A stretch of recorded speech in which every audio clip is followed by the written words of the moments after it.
What's up everyone, Bradley Jack Design here with another design breakdown. This time a very highly requested Eric Berry graphic that I made for my 365-day project. So there's a lot going on here. It's mainly a lot of lighting effects and gradient maps used on lighting effects, but I'm going to hop right in it over here. We're going to hide everything and we're going to build it back up from the bottom.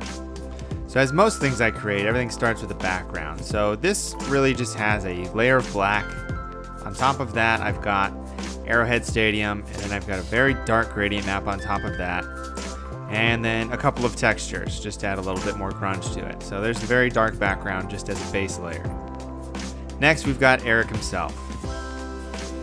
So what I actually have here is, this is the original photo of Eric Berry. So I'm actually going to keep this turned on, and I'll explain why later. Actually, I'll explain why now. I'm going to show you how terrible this graphic looks without this edited version of Eric Berry first. It really shows the importance of editing images before you put them into a design, either using Lightroom or Camera Raw and then pulling it into Photoshop and then making effects from there. So on top of Eric, what do we got? Let's start with the bow. So we've got Eric here doing his signature bow and arrow celebration, I should say.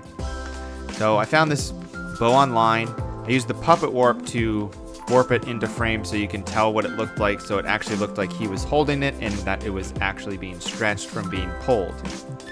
On top of that, I covered out the logo.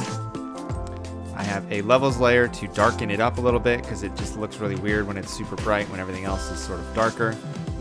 I have a curves layer on top of it. This is the curves layer I use to make things glowy, like a basketball. This is what I did for my Kemba Walker one. So it's just sort of these squiggle lines to make it look like it's metallic. And then on top of that, I have a gradient map of the Chiefs colors. So I have black, the Chiefs red, and then gold, and then actually it's not quite white, it's just off gold there as well. So then I've got this gradient map on top of that. Actually, it's just this is these items set as a smart object, duplicated, set to screen, and there's a Gaussian blur on it to make it so the bow is glowing. So now we have the bow on here. We need the string. So here's the string. So what the string is actually made up of, if we go down here and turn everything off, which I did, let's turn this back on. So all I did was I just drew lines essentially of the gold color, set to normal, blurred them, copied it, screened it, blurred it more, copied it, screened it, blurred it more. Then I have these flare layers I have on top of it. So I have a couple of flares that I put at the edges of it and just in random parts of the string itself. And then I have those layers set to a levels layer that takes away the edges, and then that same gradient map we used before on top of it. So you can sort of see that there's a string there now. I then copied that whole layer. I set that whole layer, I grouped it together, made it a smart object, and then screened it and Gaussian blurred it, duplicated that layer again, and have a more extreme Gaussian blur to get the glowing effect that we want. So that's what the string looks like. On top of that, we've got the arrow. So this is the arrow. This is the arrow. So let's take away everything and see what we're working with here. So what I actually have here is, I think I have the same layer. Oh, I know, I found an actual photo of an arrow. You can barely see it in here because I already did some adjustments to it. So this is what I did. I did the same metallic curves adjustment to just this photo of an arrow I found online. I went ahead and masked it so it looked like he was actually holding it. And then I took that and I duplicated it just like the string. Gaussian blur, set to screen. Gaussian blur, set to screen so it looks like it's glowing. And then on top of that, I did the same thing. I've got a bunch of different flares. These are different ones. These are all the same on here. So I just threw a couple different flare effects I have on it and made them the same angle and condensed them so they were a little thinner so they actually looked like they were part of an arrow. Threw a couple levels effects on some of them to get rid of this not completely black area here.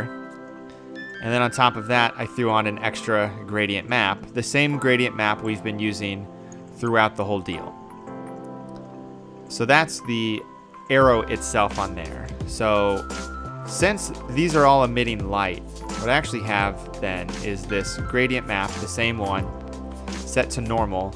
And I sort of painted back on Eric himself to show that the lighting was hitting him to make it more realistic. So that's the same gradient map we used before. Got this layer here titled Sparks, so I just have a couple stock images of sparks that I overlaid. Well, I didn't overlay. I set them to screen on top of the arrow to give a little bit of a lighting effect. And then I've got some lighting effects up here. So here's extra light brighting. That doesn't make any sense. Let's see what this does. That's the arrow. We want that on. So what these are levels layers set to screen where I painted back in to brighten up where it's supposed to be bright on the arrow and on the string. So I've got two of those layers to just brighten up. If I turn them off, turn them on, you can see it just sort of brightens up the light on everything. This layer is more arrow lighting. Let's hop in here and see what we've got. So I turn these on. They're just adding more sort of spark and lighting effects to the top. I've got another screen layer of sort of this wispy lighting on top that I have a levels layer set to, so you can see it just sort of throws these little lines of light as if the arrow is emitting some sort of magic or something. I then I took the whole arrow, whole bow, and the whole string, grouped them together, and I have it set to color dodge at 20% with a levels layer on top of it. So this layer, as you can see, just sort of adds a little bit more to the core of how bright it is. Then on top, we have, guess what? More lighting effects. So these lighting effects are going to affect the whole graphic. So I've got a light bokeh going over the whole thing that has the same exact gradient map set to it. If you use the same gradient map across the board, it's going to make the lighting all consistent with the coloring of the effects and the items that you have in your graphic. On top of that, what do we have here? So this is some sort of bokeh effect on top with a levels layer adjusted to it to dim it down a little bit. Then I've got another layer on top of that of this sort of techie looking texture that I have a level set to, so you can really only see the edges of it from this side. And I have the same gradient map applied to it as well. This is a similar gradient map. It's the same colors though, but I have it so you can see more of the red here. And then we've got some top layers.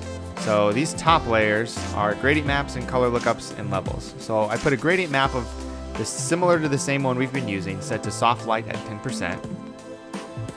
So it adds just sort of an overcast to everything. And I have a bunch of color lookups. So this one is 2395 set to 100% to brighten everything up. The second one I have on here is Foggy Night, which will darken everything a little bit. That's set to soft light at 50%. The third one I have is Edgy Amber to add more of that yellow back to everything. That's set to only 20%. And then the last one is the 2395 again set to 30%. I probably threw that back on there to glue things over together as well. So this is what the graphic looks like. Now I'm going to go back down here and I'm going to turn on the layer of the edited Eric Berry. So you can see here, this is an okay graphic. You can't really see a lot of Eric Berry himself though, but if I turn that layer back on of what is actually true, you can see the extreme amount of detail that goes back into it with the detail in the face and his tattoos and his jersey in general. It's a much better graphic. This looks bad. This looks pretty nice. So that's why you want to edit your images beforehand. Then actually what I did was I took this whole graphic, saved it out, threw a JPEG back in, and used the blur gallery on it to put a little bit of a tilt shift blur on it, so it was blurring out the edges on the side here, down at the bottom and up at the top. And then I threw a lens dirt on top of everything to add more depth to it, but that looks terrible. So I have the level set up, adjusted just a little bit so it's not so dramatic.